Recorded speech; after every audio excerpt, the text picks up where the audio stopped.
दोस्तों, आज के वीडियो में मैं आपको सिर्फ आरपीएफ की जो नई वैकेंसी आई हुई है 2024 की, उसके बारे में बात करूंगा। इससे पहले मैंने बताया था कि नोटिफिकेशन आई हुई है, तो हमारे कुछ साथियों ने इसे फेक नोटिफिकेशन बताया, लेकिन फिर भी मैं उस वीडियो को डिलीट नहीं किया। अब आप देख सकते हैं कि 2 मार्च यानी कल के नोटिफिकेशन में एम्प्लॉयमेंट न्यूज़ में ये नोटिफिकेशन अब आ चुकी है। अब ये वैकेंसी कन्फर्म हो चुकी है। 15 अप्रैल 2024 से आप इसका फॉर्म भर सकते हैं, जिसकी लास्ट डेट 14 मई 2024 होगी। और ये वैकेंसी आपको ऑफिशियल वेबसाइट पे 14 अप्रैल को देखने को मिल सकती है, क्योंकि एक दिन पहले ये लोग डाल देते हैं। तो अब इसमें हम जान लेते हैं कि कौन कौन लोग इस फॉर्म को भर सकते हैं। तो अगर आप 10वीं पास है किसी भी सब्जेक्ट में, और आप चाहे जितना भी मार्किंग किए हैं, ओनली पासिंग मार्क भी रहेंगे तो भी चलेगा। किसी भी यूनिवर्सिटी से आप ग्रेजुएट है किसी भी सब्जेक्ट में, तो भी आप भर सकते हैं। तो कांस्टेबल के लिए आप 10वीं पास होने चाहिए तो भी आप भर सकते हैं। आप ग्रेजुएट है तो आप आरपीएफ एसआई के लिए फॉर्म भर सकते हैं।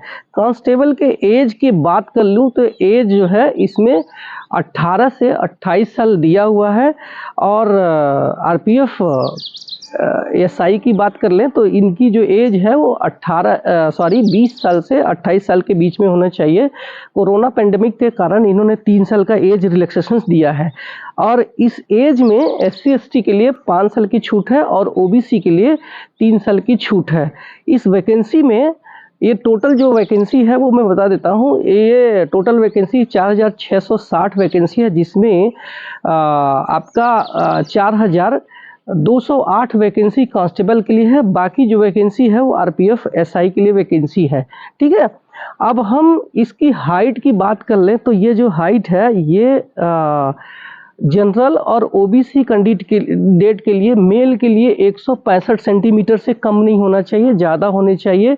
जो फीमेल है जनरल और ओबीसी की, तो इनकी जो हाइट है वो 157 सेंटीमीटर से कम नहीं होना चाहिए। यही अगर हाइट की बात करें तो एससी एसटी के लिए जो हाइट है मेल कैंडिडेट के लिए 160 सेंटीमीटर से कम नहीं होना चाहिए।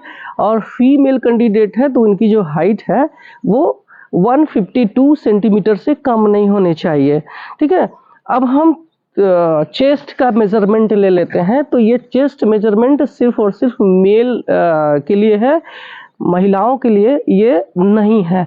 तो हम जनरल और ओबीसी की बात कर ले तो इसमें जो नॉर्मल रेंज है वो कितना है आपका 80 सेंटीमीटर आपका जो चेस्ट का मेजरमेंट है। और जब आप एक्सपैंड कर देते हैं, फुलाते हैं, तो 5 सेंटीमीटर का फुलाव होना चाहिए, जो फुलाने के बाद 85 सेंटीमीटर आपकी जो चेस्ट होनी चाहिए। एससी एसटी के चेस्ट की बात कर लें तो यहाँ पे ये चेस्ट है 71.2 सेंटीमीटर बिना फुलाए, और फुलाने के बाद 81.2 सेंटीमीटर ये आपका चेस्ट होनी चाहिए। तो ये हमारा जो है एलिजिबिलिटी क्राइटेरिया हो गया। अब इसमें महिलाओं के लिए हमारा 15% हर एक कैटेगरी वाइज छूट है। और एग्ज़ाम्स की बात करें तो एग्ज़ाम्स आपके एक सीबीटी होगा, जिसमें आपको जनरल साइंस, मैथ, रीजनिंग और आपका जीके इसके क्वेश्चंस आपके शामिल होंगे। इसके बाद आपको एक फिजिकल टेस्ट से गुजरना पड़ेगा, जो कि आपका रनिंग है, उसको आप अच्छे से तैयार कर लेना, क्योंकि वो रनिंग होने के बाद फिर आपका एक डीवी होगा, यानी डॉक्यूमेंट वेरिफिकेशन होगा। डॉक्यूमेंट वेरिफिकेशन के बाद आपका एक मेडिकल होगा, जो कि मेडिकल B1 है।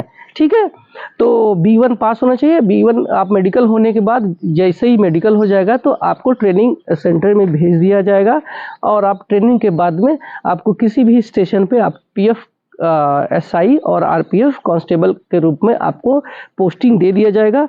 मैं थोड़ा सैलरी की बात कर लूँ तो जो हमारी आरपीएफ कांस्टेबल का जो सैलरी है वो स्टार्टिंग में 35 से 40 हज़ार रुपये मिलेगा। और हमारा जो आरपीएफ एसआई है, इनकी जो सैलरी है, चूँकि ये हायर पोस्ट है, ग्रेजुएट लेवल पोस्ट है, तो ये आपका 50 से 55,000 इसकी जो सैलरी हो जाएगी। इनके ड्यूटी की बात कर लें तो रेलवे के जितने भी हमारे सामान है, रेलवे के जितने भी संपत्ति है जिसको हम बोल सकते हैं, उसका प्रोटेक्शन करना है। उसके जो है भारतीय रेलवे के नियमों के मुताबिक अगर कोई उस संपत्ति को नुकसान पहुंचाता है तो उसको सजा दिलवाना इनका काम है, तो और प्रोटेक्शन भी इनका काम है।